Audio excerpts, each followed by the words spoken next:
Big win for truth. Magistrate Court of Barrow County, state of Georgia, has given the victory to what is demonstrable and provable. This all started when Zen Garcia offered a challenge to anybody who could prove that the Earth had a curvature rate at its given diameter, or they could prove that Earth had some type of movement that was over 50 miles an hour. In the court of law, neither one could be proved, which is very interesting because the judge had to decide this case based on the information provided by the litigants.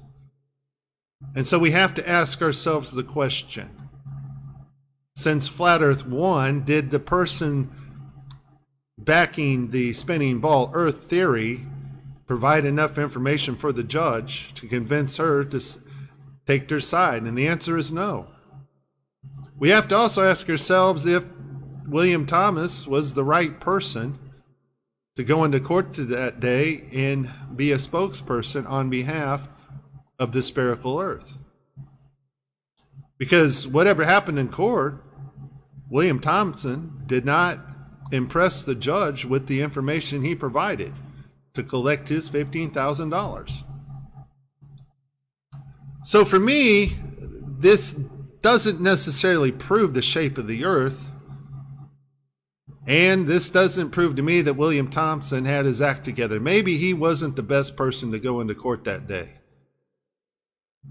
But what it does prove to me, and is very telling, and should prove to you, is the absence of all the university professors, the absence of a NASA spokesperson, the absence of a media spokesperson. Maybe CNN could have sent somebody from their science division and slam dunked this case for Globe Earth.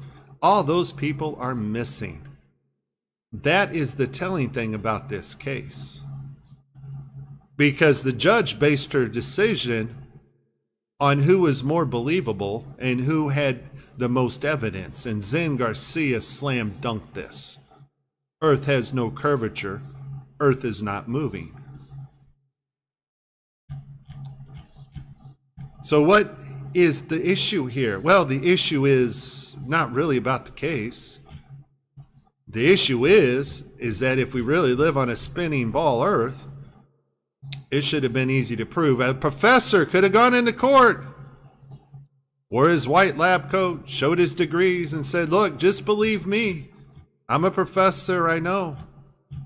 Because that's what they do in college. And the kids going to college, spending their hard-earned cash, spending mom and dad's hard-earned cash, taking out loans they'll never repay. Buy into it. Buy into the lies and indoctrination.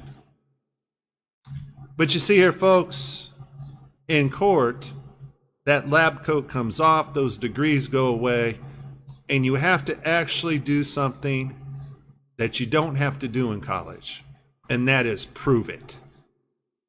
And that's why we don't see any university professors here collecting $15,000. And let me tell you, there are a bunch of professors out there that could have used this extra money, but they know they would lose this case and be humiliated.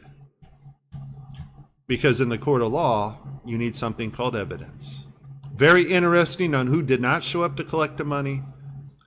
And this is not about, we told you so. This is not about, we're right, you're wrong.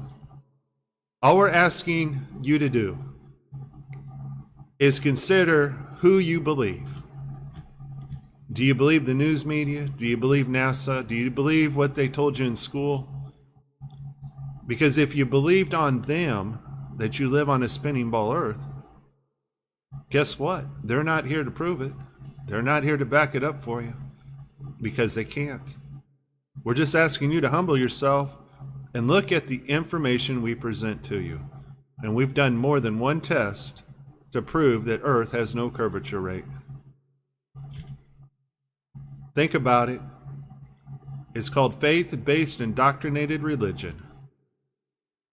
And what you think is science, what you think is logic, well, who did you hear it from? Do you trust that source?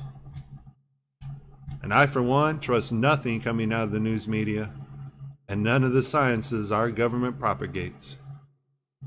And you too should also consider, have you proven it for yourself? This is Mike. Please like and subscribe and share this video. And the earth remains flat.